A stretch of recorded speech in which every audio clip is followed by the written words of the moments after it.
So let's now study how to do PCA using SVD. We have studied SVD in week 3 when we use a matrix factorization approach to solve a collaborative filtering problem in recommender system. So we have seen this figure before. And here, A is the input matrix, and it has a size of n by d. Suppose there are n number of data points, and each has a dimension of d. And R here is the rank of the matrix A. And the matrix U is of size n by R. And it has orthonormal columns. That means U transpose times U is identity. And sigma is a square diagonal matrix of R by R, and it captures the strength of each factors. And finally, the matrix V is of size D times R, and it also has orthonormal columns. So there is an interesting relationship between SVD and Eigen decomposition.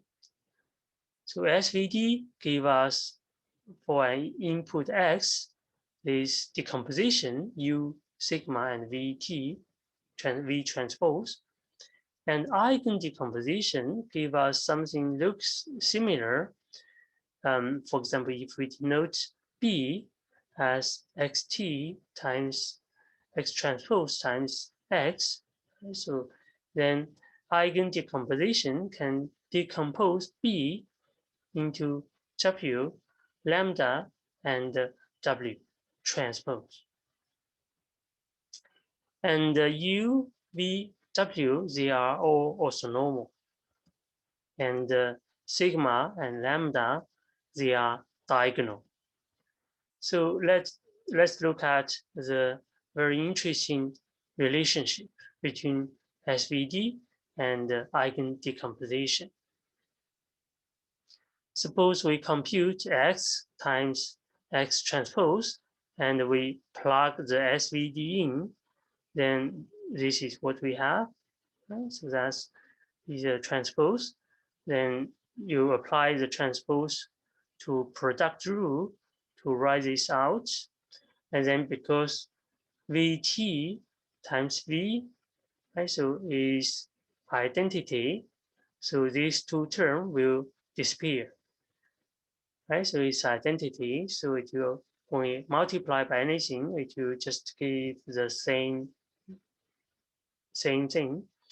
And then because W is diagonal, so when you multiply sigma and its transpose, we have sigma square. So basically the diagonal entry will be square. Right? So that's X times X transpose.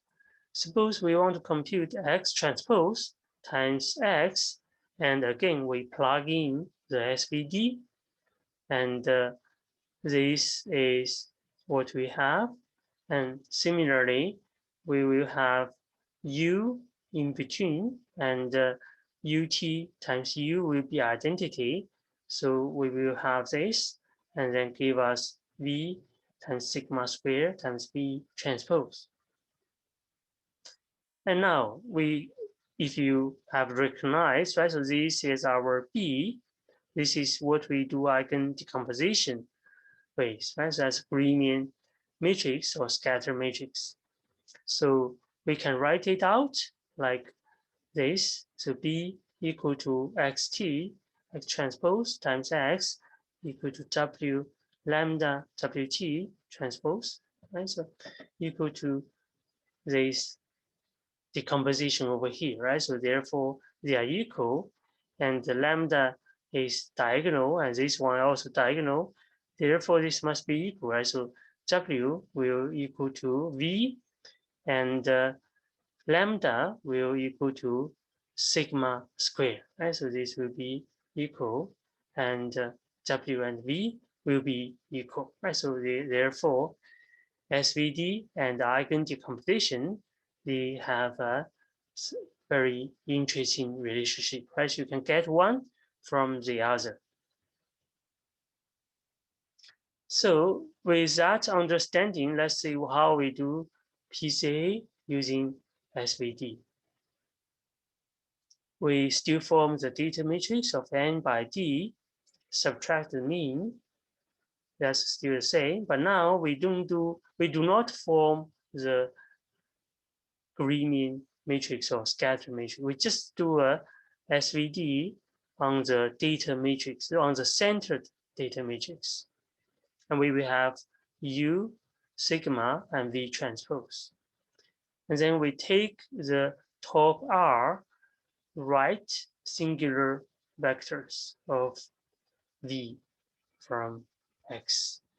And this will give us the PCs by making use of the last equation in the previous slide. And then the singular values in sigma will be the square roots of the eigenvalues of the scatter matrix. And so they have this relationship. And so that will be the square root of the eigenvalues. So if you square your singular value, it will give us the eigenvalue. So let us look at a very small example on a document times term data matrix. So this is a data matrix with the rows. This is one document. One document, two, and we have 7 documents. And we have 5 terms, right? So 5 columns and 5 terms. And for example, this can be their the number of words in that document, right? So therefore, for each document, it has a 5-dimensional vector representation, right? So D equal to 5. But here, if you observe, look at the data, you can see some pattern, right? So 1, 1, 1, this is 2, 2, 2, this is 1, 1, 1. And so actually for this matrix, the rank is 2. What this means is that with just 2 bases, and 2 bases, like 1, 1, 1, 0, 0, and basically this one and this one, right? So we can reconstruct the other rows, right? So the other rows, perfect, right? So for example, 1, 1, 1 times 2 will give you this row, right? So, and times 5 will give you the 4th row, right? So then here we will do a decomposition of this data matrix. So then we can interpret the U, the left singular matrix, as the document to concept similarity matrix. Right? So here we have a document and a term matrix, and we assume that they are related by the concepts. Right? So therefore, you will capture document to concept similarity, and V will capture term to concept similarity. And sigma has diagonal elements, and they capture the strengths of each concept.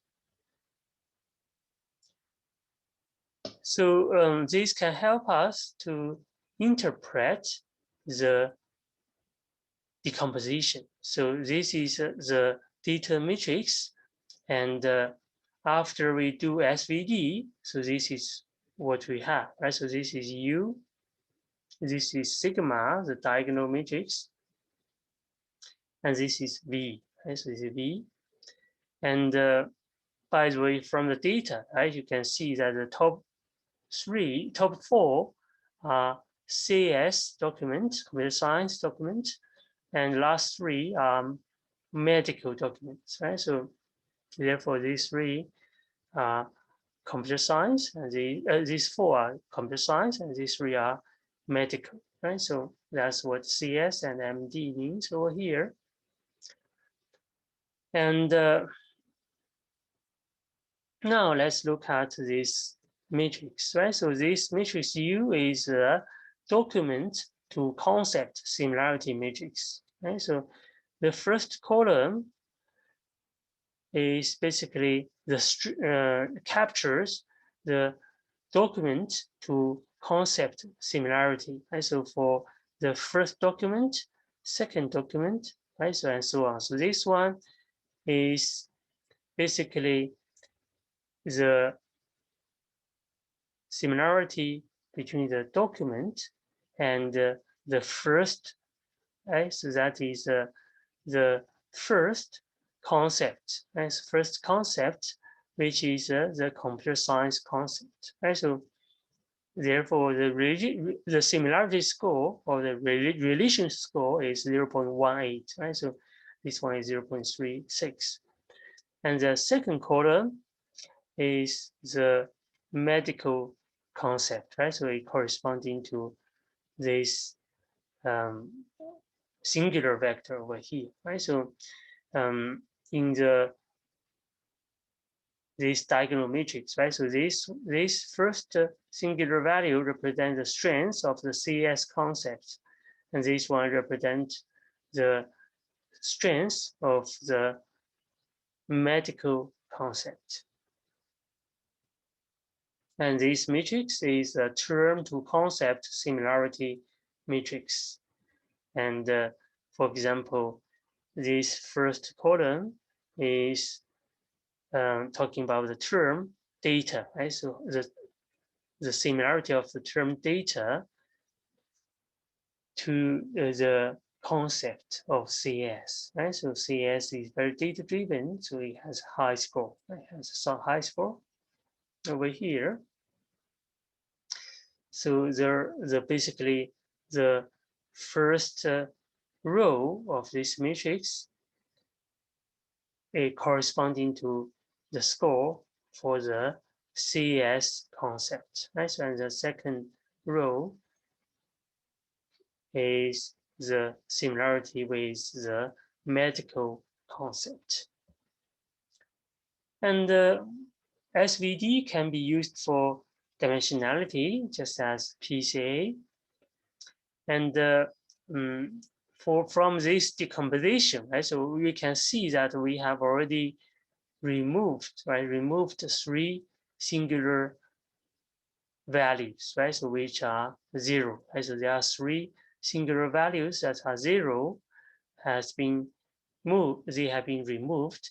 And if we want to reduce the dimensionality further, right? So after you see the rank now is 2, right? So basically this is a 2-dimensional subspace. If we want to reduce it further, then we will discard the singular vectors corresponding to the smallest singular value. In this case, we will discard 5.29, and correspondingly, we will discuss this column and this row. And this will give us a best rank 1 approximation. Let's see, if you multiply this back, we will have this matrix, right? So with these 6 values has been changed. So this is a best rank 1 approximation to the original data matrix. So that is how we can do SVD to obtain our PCA features. And we can also use SVD to interpret the factors and to obtain more insights. And so the next section, we will move on to scalable PCA in Spark.